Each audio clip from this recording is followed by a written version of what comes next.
And knowing I'm from a non-tech background, I had to put in hard yards to understand how the information comes in, how data collection is done, how manipulation is done, what are the sources, what are the right sources, what are the right formats which we can use or get the leverage to, actually give a constructive and constructive solution to public health. Okay.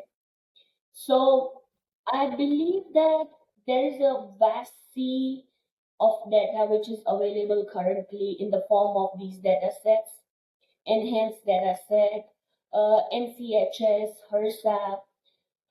These kind of survey banks gives us a lot of data on various variables, demographics, etc., which is very important for a researcher to build a research question and lead on to their uh, eventual goal of proposing a better health policy.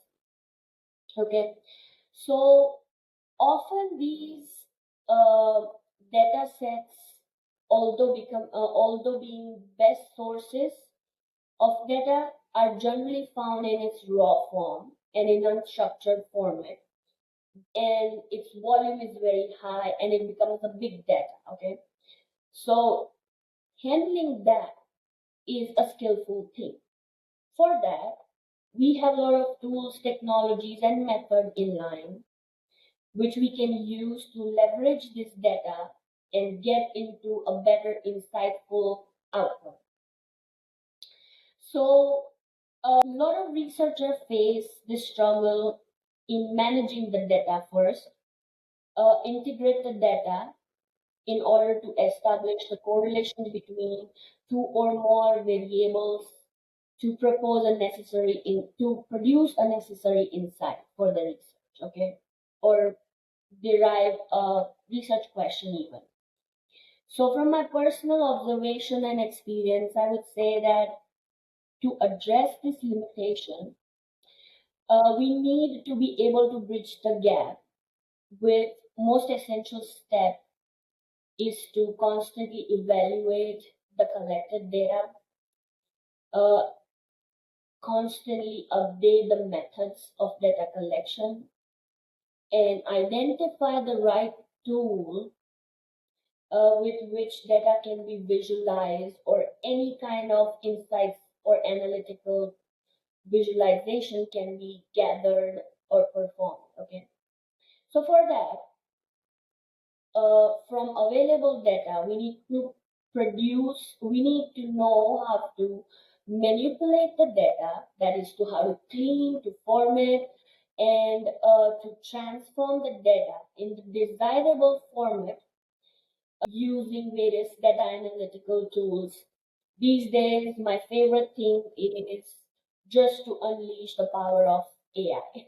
Okay, that AI has made, that is artificial intelligence and artificial intelligence tools have brought in a great ease in life of public health and health data researchers and scientists' lives.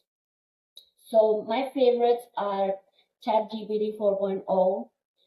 I want to learn Julius, Chat Gemini, Claude, and I can go on and on of for naming any generative AI tool. So that's that. And these AI tools can not just be used for statistical analysis. It can be used for your quantitative analysis and qualitative analysis as well, to get a better visualization of data, to compare and contrast, etc., etc. And there are standard tools which are SAS, SQL, Tableau, Tableau Public is amazing. You can do a GIS based uh, heat mapping and see actually where you can put a georeferencing, geotagging, everything.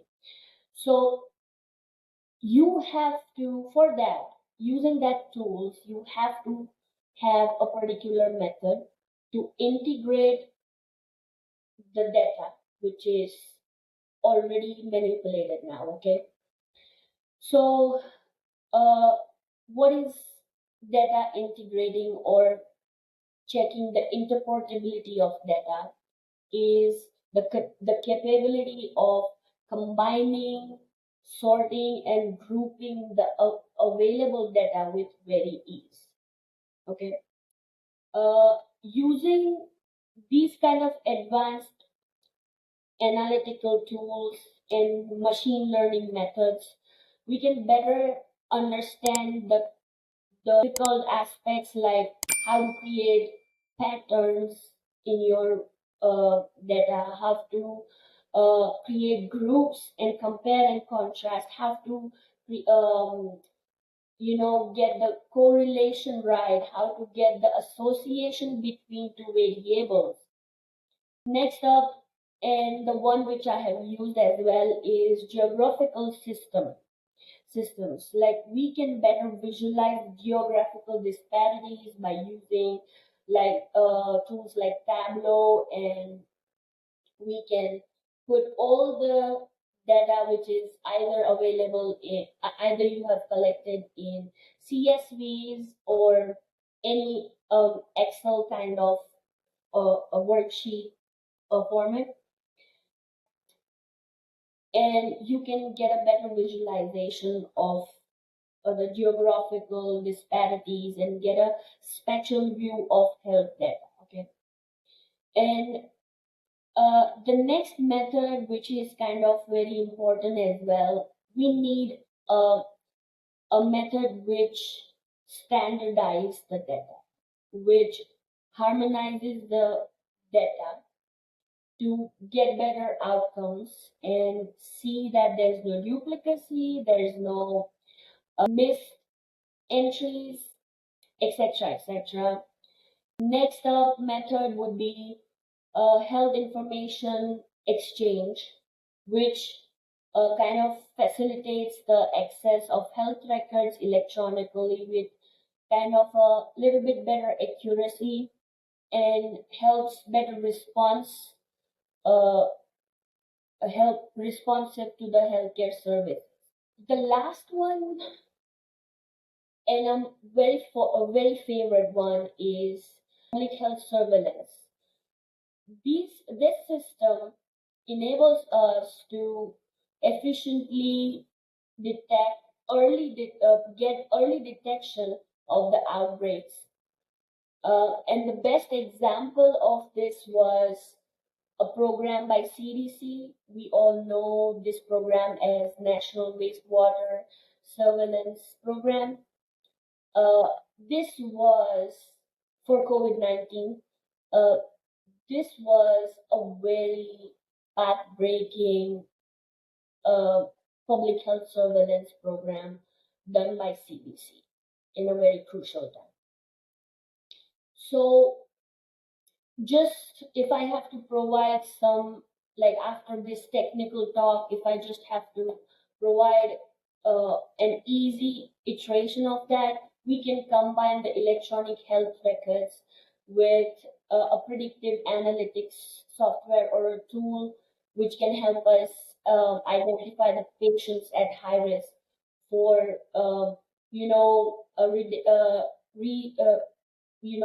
re-emission of any diseases, or knowing the targeted to better plan the targeted intervention to etc etc.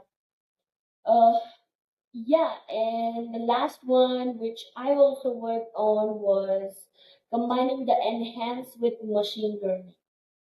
So I'll probably further deep dive into this later on in our podcast, but just giving a brief about it would be researchers or my team use enhanced data and paired it up with the machine learning algorithms by using statistical analysis as well, like doing linear regression and then using a better statistical algorithm to identify the risk for a chronic disease and getting a panning view of the current, you know, obesity or chronic disease, particularly depending with comparing it with how were the nutritional and dietary habits in the population or the community. Okay, yeah. So that's that's how I feel that bridging the gap and using the data sets and right tools, technology, and method would work. Yeah. I appreciate that. That's a little bit of a masterclass there, going from looking at big data sets, knowing that they have this raw data, and how do you take that raw data and use it to for different reasons, whether that's for integrating it, whether that's for health information exchanges, combining it with other data sets to really see where things are standing out. But just knowing that, firstly, knowing that there are these big data sets out there, that there's raw data, and there's a long process that you can do with these data sets to extrapolate different sorts of information, and it's important that we are doing that as we're thinking about data analytics and data information. And once again, like the example of the wastewater, because I know that that was an important indicator and tracker of how COVID-19 was spreading among the populations.